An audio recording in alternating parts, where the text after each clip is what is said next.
All right, so how is everyone doing? Today I have a pretty funny story. It's not a funny story, but it's an interesting story.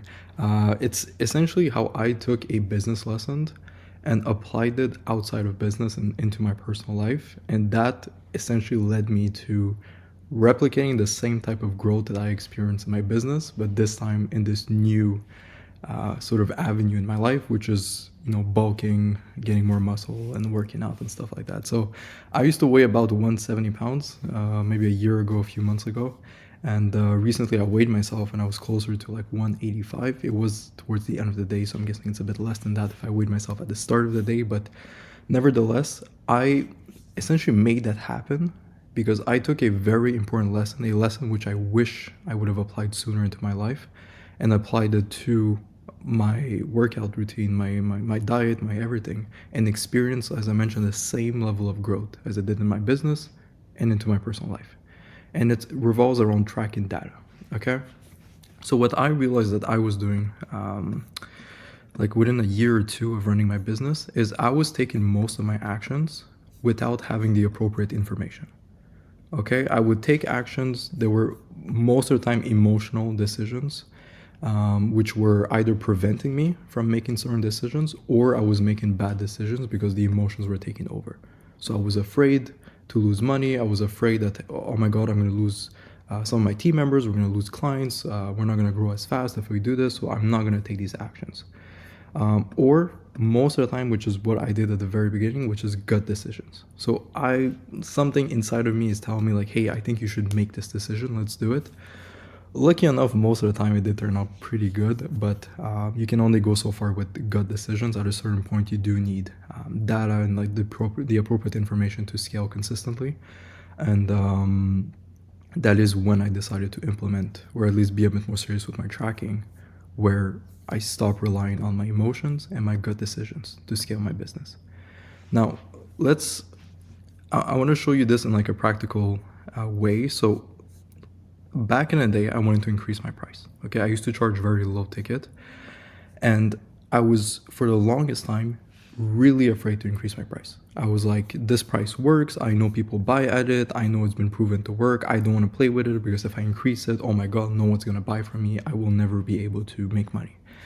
And funny enough, I had a call with one of our clients, and he did the same thing. He used to charge monthly. I think it was like 1.5K per month for his agency. And I didn't realize he wasn't doing it, but he, for the very first time, charged a PIF, a paid in full. He basically sold like a 3-month package in one. So he sold like a 4.5K contract with a discount. So instead of selling month by month, he sold a 3-month package. And he made that decision, he was always really afraid to do it after I spoke to him and everything. And he was like me. He was like, I like my monthly package. I know it works. I know people are willing to buy it. I don't want to increase price because, oh my God, what happens if I increase it and no one buys from me? Okay, so he was facing the same thing as me. And I realized that it's only once you start tracking your numbers, and in this case, if you want to increase the price and solve this issue, is you would want to track your close rate and the amount of cash that you're collecting per call on your counter. Okay, so you can probably track more, but those two are pretty good, good things to follow to see if the increase of price is hurting your business or if it's helping you. But let's say I was charging $1,000, okay? And I want to increase my price to 3,000. Now, if I don't know my close rate right now and how much money I'm making per call on my calendar, and I increase my price, it is normal if I increase my price by 2K, so from 1K to 3K, it is normal to have a lower closing rate. Okay, it would be, in some cases, sometimes it won't change, but most of the time it will decrease. It's normal. But I'm cash collecting 3 times more. I wish I could. Okay, so if I charge 3K here,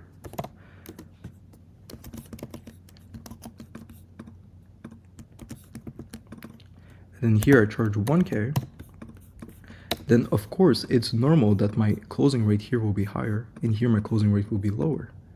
So if I start taking calls and now I charge 3K and I see people aren't buying as often as they used to, so I used to close this at a 50% close rate and now people aren't buying anymore, it's taking more calls to close. What's going to happen is I will start making emotional decisions because I'm like, oh my God, I'm not closing as much, so I must not be making as much money as I used to. So I will take the wrong actions and just stick with my 1K. But if I'm tracking data and I realize, okay, so instead of closing at 50%, I close now at 40%, so I'm closing less.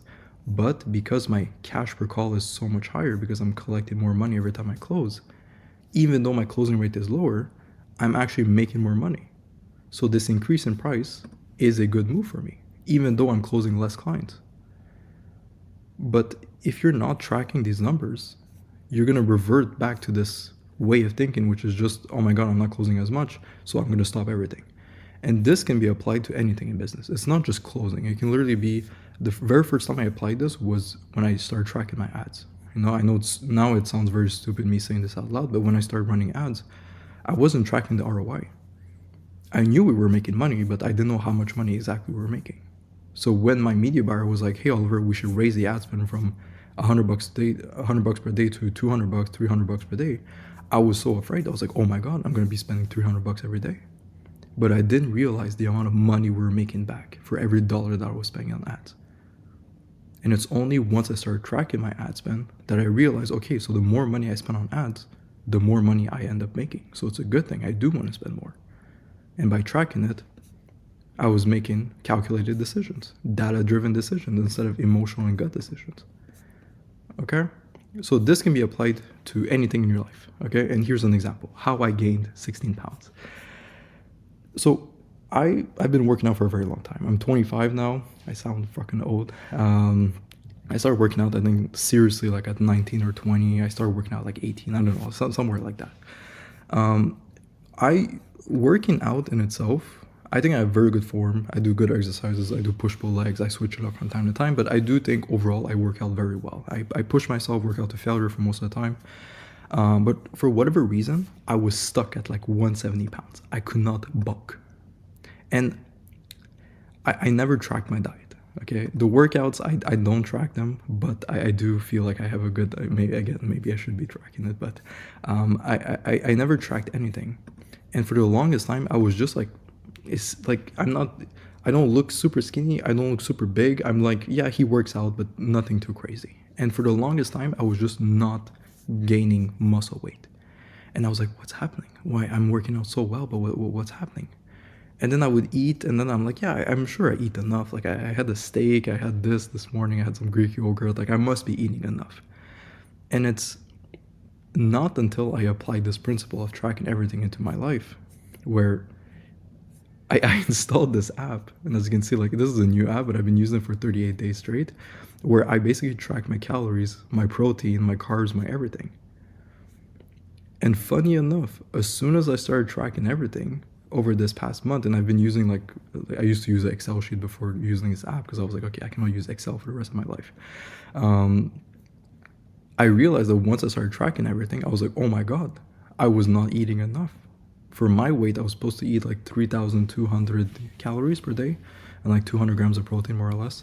And I was eating maybe 2,500 calories and protein, like maybe 100 on a good day.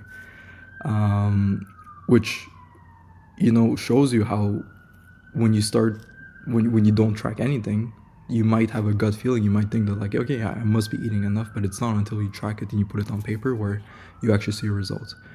And yeah, funny enough, as soon as I started tracking everything, and every day, as you can see, I have these little circles. Ever since I've been doing that, I've been consistently gaining weight. And I am getting bigger and I am getting stronger at the gym. And I'm like, oh, this actually makes sense. Like, it's so stupid. I have not been bulking because I haven't been tracking my macros. So how am I supposed to grow and reach this new objective if I'm not, tracking myself? So anyways, that was like a quick personal lesson, but this just shows you how tracking data is probably the number one most important thing in your life. Okay, in anything you want to succeed or become better at, track it. If you're cold calling and you're trying to get your first client, what do? You track your cold calls. You might think you're bad.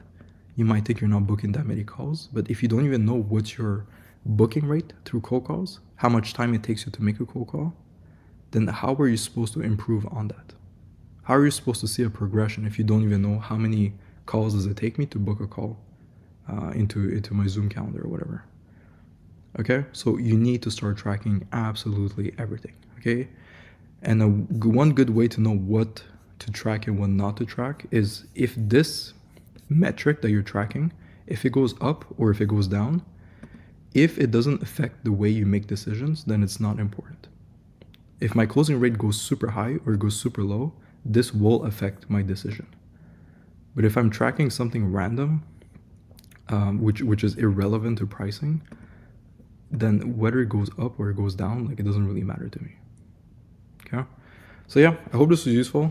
This is a little lesson to everyone who hasn't been doing that. It's okay if you haven't. I mean, I've recently started doing it, but I'm telling you, tracking your data will just, and it's also going to make your life less stressful. Okay, when you start making decisions based off numbers, you put less pressure on yourself, because you're like, I'll just let the numbers speak for themselves. The numbers are telling me to raise the price to 3K, so I'm going to raise it to 3K. Like, it's no longer up to me, it's up to a higher power. It's someone else who's making decisions. Okay, so it helps you with making big decisions. But yeah, that's going to be it. I hope this is useful. As usual, we'll see you on the next video. If you have any questions, leave a comment. Otherwise, peace.